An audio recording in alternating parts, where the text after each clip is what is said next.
Check Podcasts.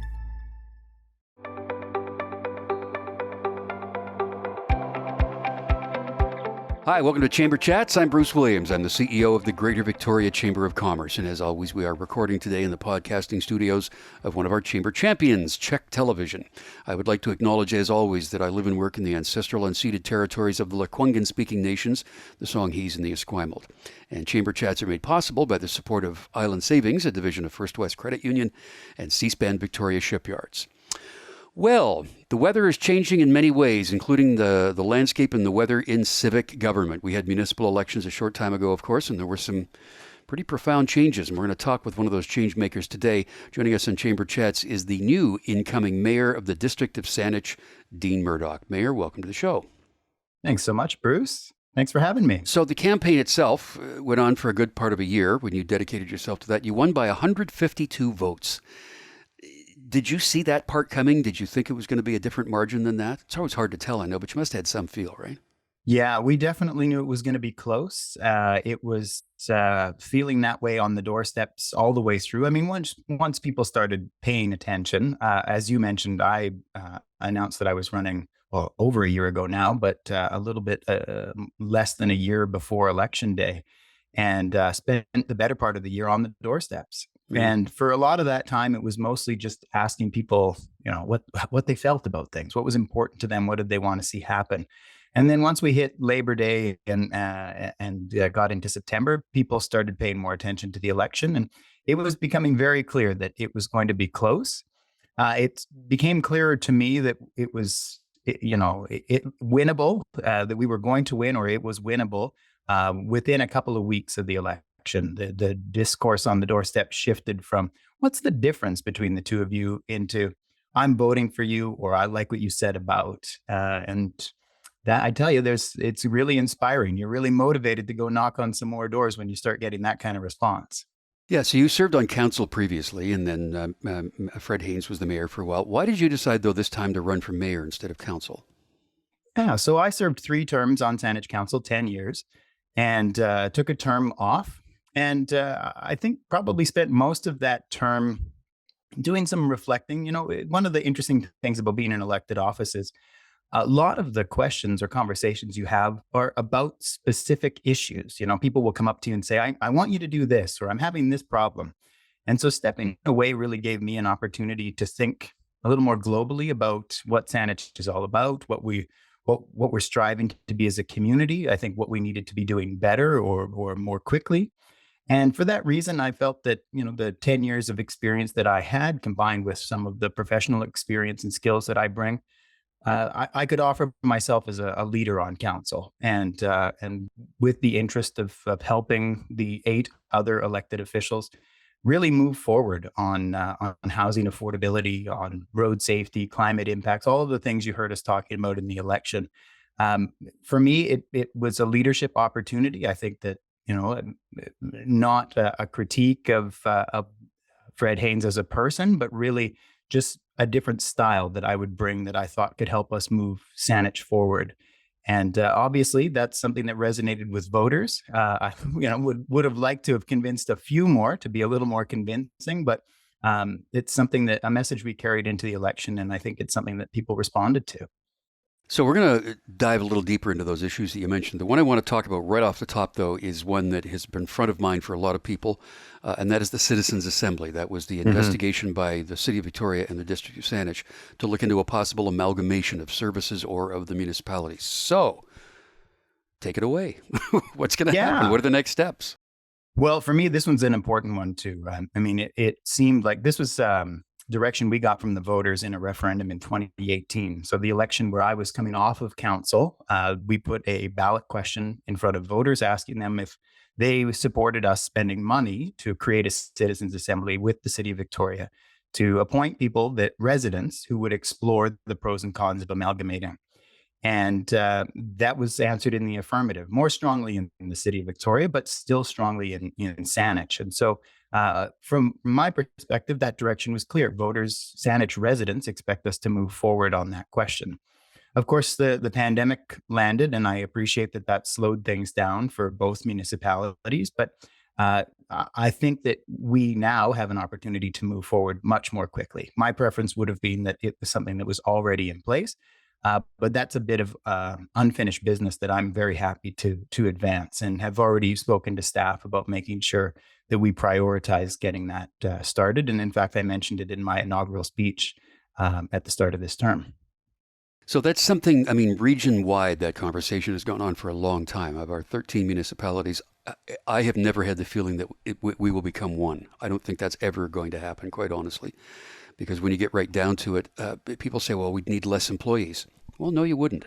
Parks and Rec stays the same. All of the other maintenance stuff stays the same. Maybe you would have fewer mayors is all there is. But do you feel hopeful that this can go in the direction that will be most productive for both Victoria and Saanich? Is that workable? I think that we can make sure that the scope of work, the terms of reference that is put together for that group, allows them to do a full assessment and exploration of the pros and cons of amalgamating. I don't know what they're going to come back with. I expect that, they. It's unlikely that they're going to say you should go all in and become one municipality. I mean, that could be the outcome. I think much more likely is that they're going to say there are some core services that you are unnecessarily duplicating, and where you could find way more efficient ways of working. Probably, fire, IT, possibly policing. There are a number of areas that I think need to be thoroughly explored, and I think represent opportunities that have largely either been neglected, or it's a conversation that we haven't meaningfully turned our minds to. So I look forward to what that Citizens Assembly is going to come back with. I think in the meantime, it does give us, while they're looking at those governance questions, I think it gives us an opportunity to advance some conversations around better service integration, where we can really do better as a region. And one of the things I talked a lot about in the campaign was information technology. There's really, in my mind, no good reason why we're 13 municipalities and the Capital Regional District and even the library are buying their own IT services. It's something where you really can achieve economies of scale, and it would be much more efficient and cost effective if we had a central service that each of us could buy into. We all have the same encryption requirements and privacy requirements. I think that can all be achieved centrally. So I think while the Citizens Assembly is underway, we need to look at those things that really would make us better off, and create a higher level of efficiency for people. I've always been a believer in saying that we take so much for granted, the way things work through municipalities, through districts, through provinces, through federal governments, but it's the squeaky wheel stuff that we always talk about. People talk about the things that they feel that they have a problem with. I want to talk about that next. Chamber Chats today, we're chatting with Dean Murdock, who is the almost brand new mayor of the District of Saanich. So when you talk about the efficiencies between municipalities, or things, the way they work and the duplications between them, what about within the District of Saanich itself? You were a councillor for 10 years. For example, we hear a lot of people talk about the permitting process and how long that kind of stuff takes. What can be done to streamline all of that? Well, I think there are a number of things that we need to get started on. It's something that I used to hear from developers. Oh, Saanich's processes are so slow. This time on the campaign trail, I heard it from households that were just trying to do a kitchen renovation. They wanted to build a garden suite. Like they really noticed how lengthy the processes were and how technically onerous the requirements were. So I think there's a lot of work that can be done to help create a more streamlined process, create more efficiencies. The planning department staff are well aware of that. We have a new planning director in Saanich who I think views some of the changes as a priority. And she and I have already had a conversation about how we mobilize that, how we create some action around change management, both in the planning department and among other departments that are involved in development requirement review. Parks obviously does their tree assessment. Engineering does its engineering requirements.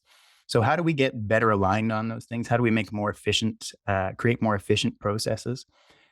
Even shifting things into concurrent review rather than sequential review, where one department passes the file to the next and then on to the next, and then we hand over a long list of suggested changes or required changes to the developer.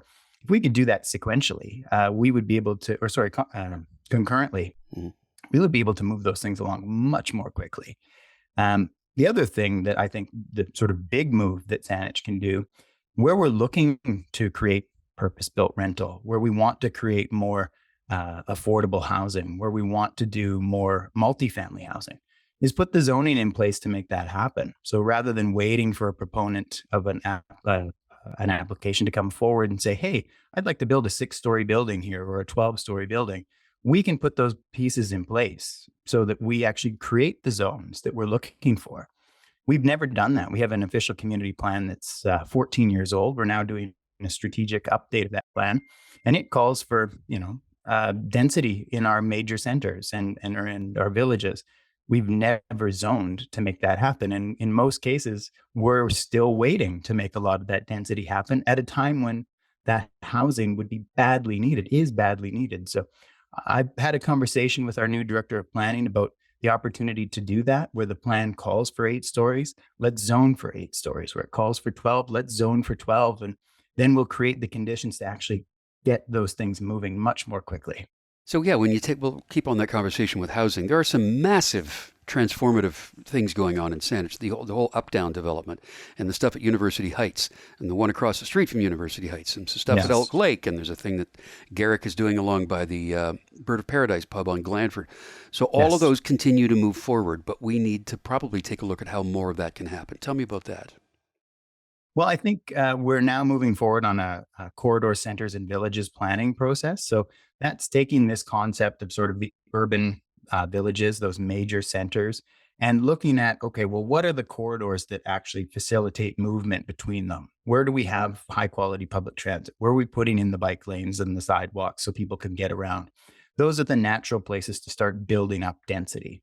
And so that what we call the CCV, Corridor Centers and Villages Planning Process, will actually help us guide that development so that we go through an engagement process, consultation with the community, with the property owners and developers, and talk about what do we want to see here? What's the appropriate height? What kind of commercial services and amenities do we want to include? Once we've completed that process, and I don't anticipate it will be a protracted process, I think it's something that we can probably move through fairly concisely. When that's complete, we then follow it up with a rezoning so that we've agreed through consultation that this is what we want to achieve here. And then we enable the land use to actually have that type of development occur. And I think that's the thing that will unlock that potential. It moves it from vision into action. Something else we talk about at the Chamber all the time is the creation of more on-campus student housing, because then students living on campus would free up the properties in the open market where they're living, right? So you have 2 Camosun campuses in Saanich. You have half of UVic. Oak Bay has the other half. So one problem is that post-secondaries can't borrow money for that. They can't incur debt. But the other part of it, I think, is zoning, because if I'm not mistaken, neither Camosun campus is zoned for housing. Is that correct? Right. I mean, they're institutional lands. So they actually, because they're under provincial jurisdiction, they could really just go ahead without a rezoning. There's not much we could do to object. But we've established a relationship where UVic and Camosun does come forward for rezonings when those things occur. It would be I think, a significant achievement from my perspective if we could actually get purpose-built student housing on that Camosun Lansdowne campus in particular. That's something that's been a discussion for well over a decade, and I know they've struggled to move that one forward. I would love to work with Camosun to make that happen. Similarly, I think the University of Victoria has significant land assets. That campus, all of the areas surrounding the academic campus, is largely held by the university. And I think it's ripe with potential to do some significant things, to create housing. Looking at things like the Ian Stewart complex that's at the corner of Gordon Head and Mackenzie, which I think may be serving as some administrative offices at the moment, but is no longer the big fitness center that it used to be. That is a major opportunity for us to work with UVic to achieve student housing, I think to achieve affordable housing for the community, some commercial services that would benefit students and residents in that surrounding area.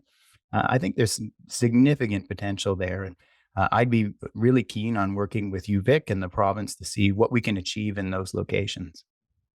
Climate change mitigation is on everybody's mind, and all levels of government are trying to do their part to find solutions for that and be a part of those solutions. I want to talk about that next. Our guest on Chamber Chats today is Dean Murdock, the most recently elected mayor of the District of Saanich. Mayor, we've seen some things happen in the District of Saanich, something I'm a bit familiar with called One Planet Saanich, and some other initiatives that are underway. But in the big picture, in alignment with or in spite of other levels of government, what can the District of Saanich be doing to better get a handle on climate change mitigation? It's a great point, Bruce, and it's something I was hearing from residents throughout the campaign. Of course, we're living through the impacts of a changing climate. We're experiencing heat domes, smoky skies, and record warm temperatures in as late as mid-October, and then suddenly it shifts into snow and likely heavy rainfall and potentially more flooding. These, I think, are the beginnings of climate change, and unfortunately, it's only going to get worse. I know that people are fearful about what those impacts represent, what that's going to mean for their homes, if that's going to be flooding, or they're going to be suffering through intense periods of heat or smoky skies that create respiratory issues for people who are immunocompromised or older adults with respiratory issues. These are serious consequences. And so, one of the things, or a number of things, where I think we can take significant action is through trees. I was talking about in the campaign planting 100,000 trees by 2032. That's 10,000 trees a year. It's an ambitious target, but what it gets at is the need to restore our urban forests and our natural systems. That tree canopy from those trees is going to help protect us from the intensity of the heat. It'll help shade us from that hot summer weather. It'll help absorb stormwater when those rains come, and it's going to enrich the air with oxygen and replace that CO2. But to support the trees, we need a vibrant and well-established ecosystem. And we need to pay attention to our natural systems. Boker Creek flooded last year when we had the heavy rainfall. We know that that Boker Creek blueprint calls for the creation of a spillway, so some of that water can actually rest on the land rather than backing up into people's houses. Those are the kinds of natural system restoration projects I think that we need to undertake. They'll be significantly less costly than it would be to build bigger pipes and pumps to deal with that stormwater. And then I think the other part of that equation is that we have to get serious on reducing our emissions. We know in Saanich, our biggest sources of emissions are transportation and buildings. And so while we're moving pretty aggressively, I think, on promoting alternatives, making it easier to bike and walk around town, we have to increase the quality and frequency of public transit. And I think we need to densify around those major centers so that we have 15-minute neighborhoods where people don't have to hop in the car.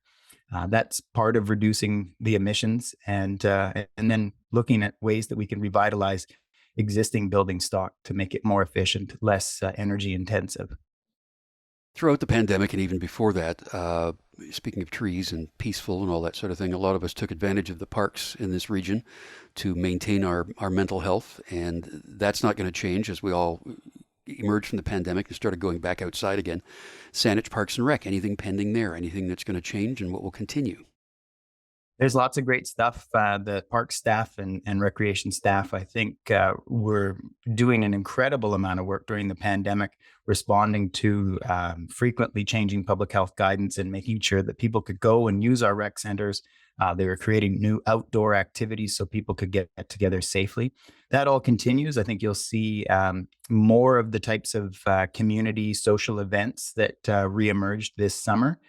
Taking place in our parks and creating music and food and attractions in the park for people to come and enjoy and spend time together. From a facilities perspective, I mean, we know we're booked out. We have the 4 rec centers in Saanich are extremely popular. So our facilities plan does contemplate opportunities for expansion and service improvements. Some of the campuses are pretty constrained, like Commonwealths and Perks at Tillicum. But there's also opportunity, I think, at Gordon Head and possibly at Cedar Hill to do some service expansion. That will all take time. Saanich has a pretty extensive capital plan when it comes to its facilities, and that includes looking at things like our operations center, which is sort of probably top priority at the moment. But we're going to continue to see really high quality programming from Parks and Rec. And we'll continue to see the development of more natural places where people can gather and spend time. We've also seen and felt the frustrations of dealing with incidences of mental health and addictions and the public display of that that's been around. It's very troubling and upsetting. It also impacts public safety in a way. It's frustrating to hear people concentrate on the crime and violence instead of talking about the core issue of all of that, which is mental health and housing. That's where it's all rooted. But talk to me about public safety a little bit going forward, as we seem to have shifted culturally a little bit around that. Yeah, I mean, what I hear from folks is from a community policing perspective, they really value the service that they get from Saanich Police. I think that what we can be doing better is looking at ways that we respond to issues around mental health, making sure that we're having appropriate response where we are rather than sending police officers who are trained to deal with emergencies, that we look at ways that we can send mental health professionals who can go and help support people who may be in the middle of a mental health issue that would be better treated and would the individual be able to provide better quality care. And it would also free up capacity for officers who needed to be responsive to other types of emergencies that they are properly equipped to handle, where their training would where we maximize the benefit of their skill set and training. So I'll be talking to I'll be chair of the police board in my new role, and so it's an opportunity for me to support police to ensure that we're providing that kind of service that is, I think, appropriately responsive to the kinds of needs that we're seeing emerge in our community. A lot of people will say that there is enough work to expand to fill as much time as you want to give it when you're in a position like yours as a mayor or a councillor or any elected official. Are you anticipating mayor being a full-time job for you? Absolutely. Yeah. I think you know that I had been working for the province up until this election campaign, and I went on a leave in order to pursue full time campaigning. And I have requested and have been approved for a leave from that role. So I actually very fortunately, get to keep my base position at the Ministry of Health in the event that I do go back to it one day. But I won't be going back to that job while I'm the mayor of Saanich. I'll be focusing on the District of Saanich. It is a full time job and it requires full time attention from the mayor. And I'll be happy to give it that attention. It's a role that I take very seriously, something that I have been excited to take on, and am looking forward to dedicating my full time energies to doing it. Well, we appreciate how busy you are, and we appreciate the time you had for us today. We're very proud to have the District of Saanich as a member of the Greater Victoria Chamber of Commerce, and we all look forward to working with you again going forward. So, Mayor Dean Murdock, thanks for your time today. Thank you, Bruce. It's been a pleasure. And that's Chamber Chats. I'm Bruce Williams. We'll see you again for another chat.